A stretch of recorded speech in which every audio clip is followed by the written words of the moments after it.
दोस्तों, आज की वीडियो में हम भारत की धरती पर जन्मा एक ऐसा वीर जिसका नाम सुनकर बड़े बड़े हुक्मरानों की सल्तनतें कांप उठती हैं। एक ऐसा करारा योद्धा जिसकी सत्ता ने हिंदुस्तान से मुगल हुकूमत का नामो निशान मिटा दिया। संपूर्ण भारत पर हिंदू हुकूमत जमाने वाले अटक से कटक तक की धरती पर जिसके नाम का भगवा लहराता था, उस वीर का नाम है छत्रपति शिवाजी महाराज। तो आइए जानते हैं शिवाजी महाराज के अनसुने सच्चे इतिहास को। उम्मीद है आपने इस वीडियो को लाइक जरूर किया होगा। तो चलिए शुरू करते हैं। छत्रपति शिवाजी महाराज का जन्म 19 फरवरी सन 1630 को महाराष्ट्र के शिवनेरी किले में हुआ।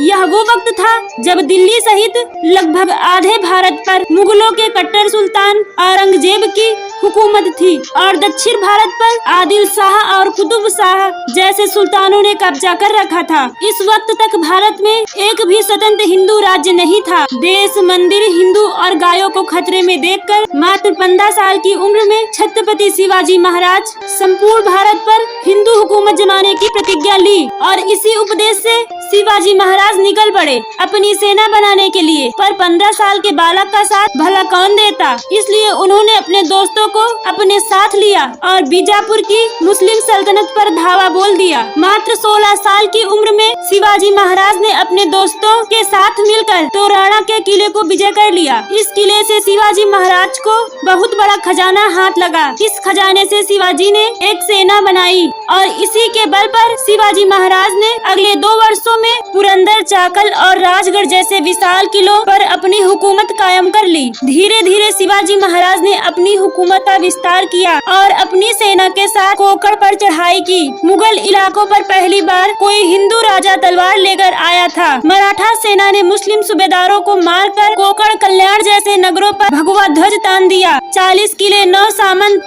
और 60,000 सेना के सरदार शिवाजी महाराज ने बीजापुर की सल्तनत पर धावे बोल बोलकर पूरा खोखला कर दिया और अपनी सल्तनत खत्म होते देख बीजापुर का सुल्तान अली आदिल शाह कांप गया। उसने अपने सेनापति अफजल खान को एक बड़ी सेना देकर शिवाजी महाराज के इलाके में भेजा।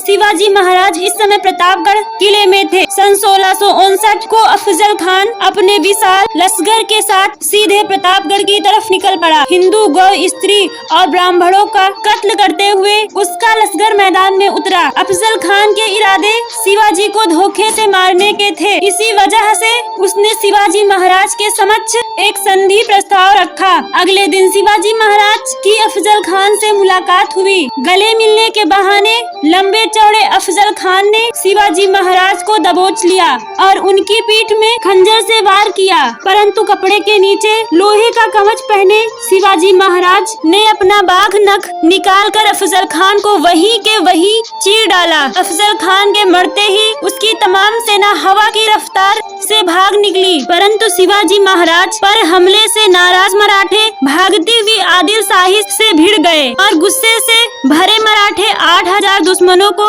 गाजर मूली की तरह काट डाला। अफजल खान द्वारा मंदिरों के विध्वंस का गुस्सा शिवाजी महाराज ने बीजापुर की सल्तनत पर उतारा। ईस्वी सन 1660 तक शिवाजी महाराज ने बीजापुर के चौथाई हिस्से पर कब्जा कर लिया। सल्तनत के किले ध्वस्त हो गए, जागीरें लुट गयी और सल्तनती सेनाएं लड़ कर बर्बाद हो गयी। दुश्मनों की सल्तनत को रक्त से नहलाकर शिवाजी महाराज ने अपनी सेना को कोल्हापुर की तरफ कूच करने का आदेश दिया। मराठों की गरजती हुई सेना दक्कन के खुले मैदान में उतरी और पन्हाला सहित एक एक कर दक्कन के 17 किलो पर विजय कर लिया। ईस्वी सन 1660 की आदिल शाह को उसके गुप्तचरों ने सूचना दी कि शिवाजी महाराज पन्हाला के किले में हैं और इस समय उनके पास मात्र 600 सैनिक हैं। मौके का फायदा उठाकर आदिल शाह सिट्टी चौहर को 10,000 की सेना के साथ पन्हाला भेजा। मध्य रात्रि तक सिट्टी चौहर ने पन्हाला किले को घेर लिया। उसकी सेना किले के चारों ओर फैल गई। ऐसी विकट स्थिति में शिवाजी महाराज ने बड़ी चतुराई से काम लिया। उन्होंने कई दिनों तक दुश्मन सेना का अनाज खत्म होने का इंतजार किया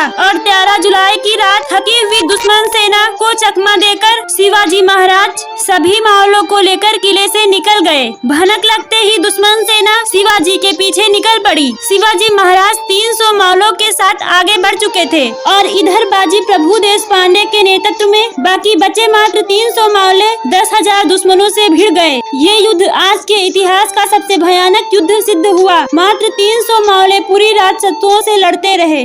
सुबह तक उन्होंने 5,000 से अधिक दुश्मनों को मार डाला। बीजापुर की सल्तनत को तबाह करने के बाद शिवाजी महाराज ने मुगल इलाकों पर चढ़ाई करना आरंभ किया।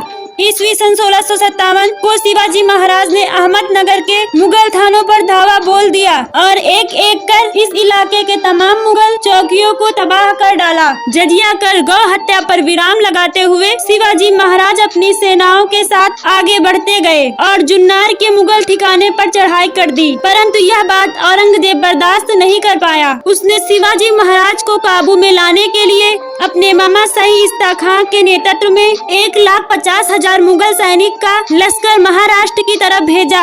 जनवरी सन 1660 की रात शाही इस्ता खां भारी लश्कर के साथ पुणे पहुंचा और पूरे नगर को अपने कब्जे में ले लिया। सुबह शाही इस्ता खां पुणे के हिंदुओं, गायों और मंदिरों पर अपना गुस्सा उतारता और रात को पुणे के लाल महल में चला जाता। 3 महीनों तक यही चलता रहा, पर 5 अप्रैल सन 1963 की आधी रात को शिवाजी महाराज ने शाही इस्ता खान पर हमले की योजना बनाई और मात्र 400 मराठों के साथ पुणे की ओर निकल पड़े। मराठे वेश बदलकर किले में प्रवेश कर गए। शाही इस्ता खान की रूह कांप गई जब उसने अपनी मौत रूपी शिवाजी महाराज को अपने सामने देखा। घबराया हुआ शाही इस्ता खान किले से नीचे कूद गया। वो तो बचकर भाग निकला, पर शिवाजी की तलवार ने उसकी 3 उंगलियां काट डाली। अचानक हुए इस हमले से मुगल खेमे में भगदड़ मच गई। इस भगदड़ का फायदा उठाकर सभी मराठे पुणे से वापस लौट आए। ईस्वी सन 1664 को छत्रपति शिवाजी महाराज ने मुगलों के सबसे अमीर शहर सूरत पर चढ़ाई कर दी। मराठों ने सूरत के पूरे मुगल व्यापार को चौपट कर दिया और मुगलों की बेशुमार दौलत को